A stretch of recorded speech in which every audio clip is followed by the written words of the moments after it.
അച്ഛൻ പുരയിൽ പൈസയൊന്നും തരാറില്ലേ? കിഴക്കുള്ള കൂത്തിച്ച് കൊടുത്തതിൻ്റെ ബാക്കി പൈസ അച്ഛൻ കള്ളു കുടിച്ച് തീർക്കും. പെരയിൽ വരുമ്പോൾ അമ്മ അച്ഛനോട് പൈസ ചോദിച്ചാൽ അച്ഛൻ അമ്മേനെ പിടിച്ച് തല്ലും. ദുഷ്ടൻ. ശ്രീധരൻ മുരിവണ്ടിക്കാരൻ തെയ്യനെ മനസ്സിൽ പിരാഗി. പിന്നെ നിങ്ങൾക്ക് എവിടുന്നാ തിന്നാൻ കിട്ടുന്നത്? ശ്രീധരൻ സഹാനുഭൂതിയോടെ അന്വേഷിച്ചു.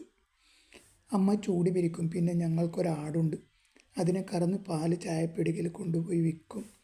അവർ കുന്നിൻ്റെ മറുഭാഗത്തെ ചെരുവിലേക്കിറങ്ങി പാറക്കെട്ടുകളും കള്ളിമുൾ ചെടികളും നിറഞ്ഞ ആ പരുക്കൻ നിലവും കഴിഞ്ഞ് ഇറങ്ങിച്ചെന്നത് അഗാധമായൊരു ഇടവഴിയിലൂടെ വായിലേക്കാണ്. മഴക്കാലത്ത് വെള്ളം കുത്തിയൊലിച്ചു ചാടി ഒരു കുണ്ടൻ ഇടവഴിയിൽ ചില പാതാള കുഴികൾ ഉണ്ടാക്കി തീർന്നിരിക്കുന്നു. കൂർത്ത കല്ലുകളും മുള്ളുകളും മരങ്ങളുടെ പരുക്കൻ വേരുകളും ശ്രീധരൻ്റെ കാലുകളെ വേദനിപ്പിച്ചു. ഇങ്ങോട്ട് വരേണ്ടയിരുന്നില്ല എന്ന് തോന്നി. അങ്ങനെ കുറേ നടന്നപ്പോൾ ഒരു പറമ്പിൻ്റെ മൂലയിൽ ചെന്ന് മുട്ടി. അവിടെ ഒരു മുൾവേലിയുടെ ലക്ഷണങ്ങളും കണ്ടു. നമുക്ക് വേലി കടന്ന് ചാടാം.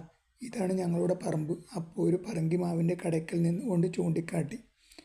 ഒരു വലിയ മരത്തിൻ്റെ അരികെയുള്ള പഴുതിലൂടെ പറമ്പിലേക്ക് കടന്നു പറ്റാൻ ശ്രീധരൻ തക്കം നോക്കുന്നത് കണ്ട് അപ്പു പരിഭ്രമത്തോടെ അവനെ തടഞ്ഞു.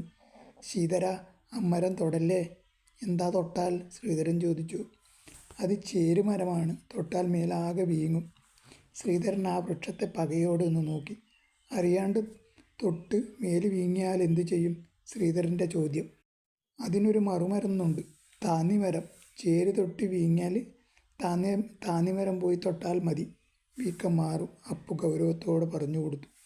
ഈ അപ്പുവിന് എന്തൊക്കെ അറിയാം? ശ്രീധരൻ അത്ഭുതപ്പെട്ടു. ചേരുമരത്തിൻ്റെ കറുത്ത കുരു താഴെ വീണ് കിടന്നിരുന്നു. അപ്പു അത് പെറുക്കിയെടുത്ത് അമ്മാനമാടിക്കളിച്ചു.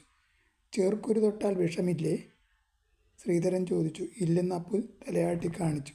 "ചേരിൻ്റെ കുരു മണ്ണാത്തിയോള്